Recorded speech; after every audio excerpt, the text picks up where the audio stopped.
Hello everyone and welcome to my channel. तो आज की वीडियो में हम क्लास 10th के हिंदी के क्षितिज बुक के काव्य खंड का तीसरा पाठ करने जा रहे हैं, देव।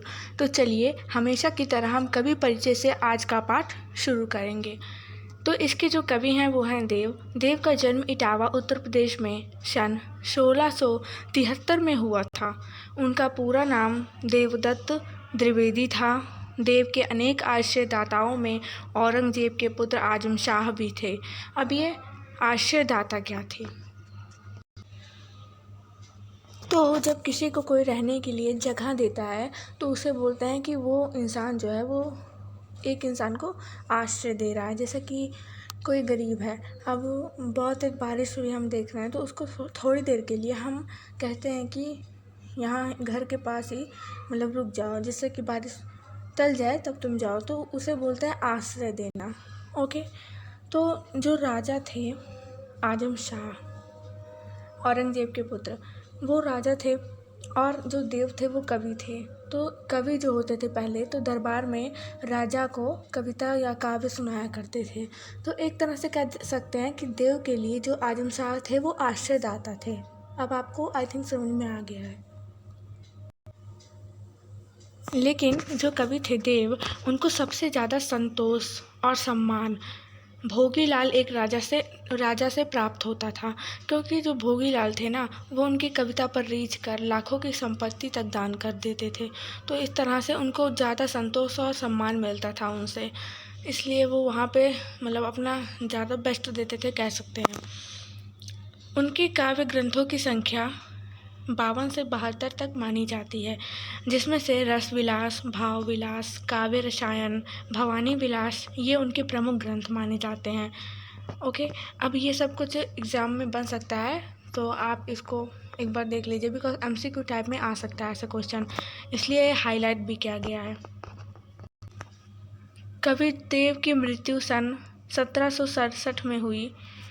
अब देव जो है रीतिकाल के प्रमुख कवि हैं। रीतिकाल क्या होता है? जैसे हम जानते हैं भक्ति काल के कवि जैसे सूरदास जी, वो अपनी काव्य रचनाओं, अपनी कविताओं को मंदिर में सुनाते थे, भजन वजन जो भी होता था। लेकिन जो रीतिकाल के कवि होते थे ना, वो दरबार में राजा के सामने अपनी काव्य, अपनी कविताओं को सुनाया करते थे। तो ये होता था रीतिकाल के कवि, और इसमें ये प्रमुख कवि थे, मेन कवि थे ये। यहाँ आगे दिया हुआ है, रीतिकालीन कविता का संबंध दरबारों, आश्रयदाताओं से था। इस कारण उसमें दरबारी संस्कृति का चित्रण अधिक हुआ है। ओके। देव भी इससे अछूते नहीं थे, किंतु वे इस प्रभाव से जब जब भी मुक्त हुए, उन्होंने प्रेम और सौंदर्य के सहज चित्र खींचे। लेकिन देव जो थे वो एक कवि थे, तो उनको राजा के सामने कविता तो सुनानी ही पड़ती थी, लेकिन जब भी उन्हें समय मिलता था तो वो प्रेम और सौंदर्य पर अपने जो काव्य होते थे, कविताएं होती थी, उसको लिखते थे। उनकी कविताओं में अलंकारिता और श्रृंगारिकता ये सब उनके काव्य की प्रमुख विशेषताएं थी। ओके। जैसे अलंकार जो होते हैं ना, वो हमारे कविता के सौंदर्य को बढ़ाते हैं। अलंकार जिस तरह से हम मानो गहने पहनते हैं अपने सौंदर्य को बढ़ाने के लिए, उसी तरह कविता में अगर हमें सौंदर्य को बढ़ाना है तो अलंकार का प्रयोग करते हैं। ये हम ग्रामर में पढ़ेंगे, क्लास 10th की ग्रामर में ये सब कुछ हम पढ़ेंगे। ओके। तो यहाँ पे यही बताया जा रहा है कि इनके कविताओं में अलंकारिता होती थी, अलंकार का प्रयोग करते थे ये अपनी कविताओं को सुंदर बनाने के लिए। तो आई होप आपको इतना कुछ समझ में आ गया है। नाउ अब हम इसमें पहला जो सवैया है वो देखने जा रहे हैं। तो सवैया को पढ़ने से पहले हमें ये जानना ज़रूरी है कि सवैया होता क्या है। तो सवैया जो है एक तरह की कविता ही होती है, लेकिन इसमें होता यह है ना कि किसी व्यक्ति विशेष पर ये लिखी जाती है, कि किसी के कह सकते हैं प्रशंसा में इसको लिखा जाता है। जैसे कि वो प्रकृति हो सकती है, कोई व्यक्ति हो सकता है, भगवान की प्रशंसा में लिख सकते हैं सवैया। तो किसी की प्रशंसा में ये लिखी जाती है, और एक नॉर्मल कविता से ये 1/4 गुना लंबी होती है सवैया। तो ये कुछ डिफरेंस है एक कविता और एक सवैया में, तो इसको आप नोट करते चलिए। ओके। सो आई होप आपको सवैया पता चल गया कि सवैया होता क्या है। अब यहाँ पे जो सवैया दिया है, यहाँ पे कवि जो देव हैं वो श्री कृष्ण के सौंदर्य का वर्णन कर रहे हैं। जब श्री कृष्ण मथुरा के राजा बन जाते हैं तो उनके जब वो सब कुछ पहनते हैं, मुकुट, वनमाला और पायल, जैसे कि एक राजा का जो भी सजावट होता है, श्रृंगार होता है, वो सब कुछ जब वो धारण करते हैं और अपने राज सिंहासन पर बैठते हैं तो किस तरह से वो सुशोभित हो रहे हैं, किस तरह से वो लग रहे हैं, वो सब कुछ इसमें इन्होंने बताया है। तो चलिए देखते हैं। तो इसको देखने से पहले हम पहले जो इसके मेन शब्दार्थ हैं वो देखेंगे। ओके, यहाँ पे पायनी का अर्थ होता है पाँव, नुपुर का अर्थ होता है पायल, मंजू का अर्थ होता है सुंदर, बजय अर्थात बजना, कटी का अर्थ होता है कमर, किंकिनी का अर्थ होता है करधनी, धुनि का अर्थ होता है धुन मतलब स्वर आवाज़, मधुराई का अर्थ होता है मीठा मधुरता। ओके, शावरे यहाँ पर श्री कृष्ण के लिए प्रयोग किया गया है। अंग का अर्थ होता है शरीर, लसय का अर्थ होता है सुशोभित, पट का अर्थ होता है कह सकते हैं वस्त्र या कपड़ा, पीत का अर्थ होता है पीला, हिये का अर्थ होता है हृदय, हुलसे अर्थात खुश, वनमाल का अर्थ होता है वन में उगने वाली फूल से बनी माला, जिसे हम बैजंती माला भी बोल सकते हैं। एंड यहाँ पे जो सुहाई दिया हुआ है, सुहाई का अर्थ होता है अच्छा दिखाई देना, माथे का अर्थ होता है माथा, किरीट का अर्थ होता है मुकुट, एंड दृग का अर्थ होता है नेत्र, चंचल एक गुण है, जिसे हम कहते हैं ना कि ये जो इंसान है बहुत चंचल है, मतलब एक जगह स्थिर नहीं रहता है इसका मन, तो वही है। एंड यहाँ पे दिया मंद, मंद का अर्थ होता है मन को मोह लेने वाली, मतलब कि जब हमारे मन को कुछ भा जाता है ना तो उसे बोलते हैं मन को मोह लेने वाली। हंसी आप जानते ही हैं। मुख चंद, मुख चंद का अर्थ होता है मुख रूपी चंद्रमा। जुन्हाई का अर्थ होता है चांदनी। सहाय का अर्थ होता है सहायता करना। अब चलिए इसकी व्याख्या देखते हैं।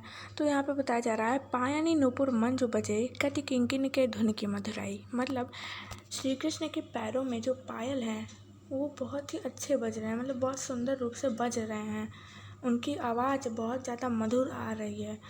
कटि किंकिन के धुन की मधुराई, और उनके कमर में जो करधनी है उसका जो स्वर है बहुत ज़्यादा मधुर है, बहुत ही ज़्यादा मीठी आवाज़ है उस करधनी के बजने के स्वर में। शावरे अंग लसय पटपीत ये हुलसे बनमाल सुहाय। अब यहाँ पे जो शावरे शब्द है वो ना श्री कृष्ण के लिए प्रयोग किया गया है। तो यहाँ पे बताया जा रहा है कि श्री कृष्ण जो थे वो शावले थे, तो उनके शावले शरीर पर पीला वस्त्र बहुत ही ज़्यादा सुशोभित हो रहा है, और उनके हृदय पर बैजंती माला जो है वो सुशोभित हो रही है, मतलब उनके सावले शरीर पर पीला वस्त्र और उनके हृदय पर बैजंती माला सुशोभित हो रही है। माथे किरीट बड़े दीर्घ चंचल मंद हंसी मुख चंद चन्हाई, उनके मस्तक पर जो मुकुट है और जो उनके बड़े बड़े चंचल नेत्र हैं वो बहुत ही ज़्यादा अच्छे लग रहे हैं देखने में। यहाँ पे कवि कह रहे हैं उनके चंचल नेत्र इसलिए हैं क्योंकि बड़े जो नेत्र होते हैं आप जानते हैं कि जिसकी आँखें बड़ी होती हैं उसका मतलब एक तरह से कह सकते हैं जब इधर उधर देखता है तो बहुत अच्छा लगता है। तो वही यहाँ पर बताया जा रहा है कि उनके जो नेत्र हैं वो बहुत ज़्यादा चंचल है, मतलब बार बार इधर उधर वो देख रहे हैं।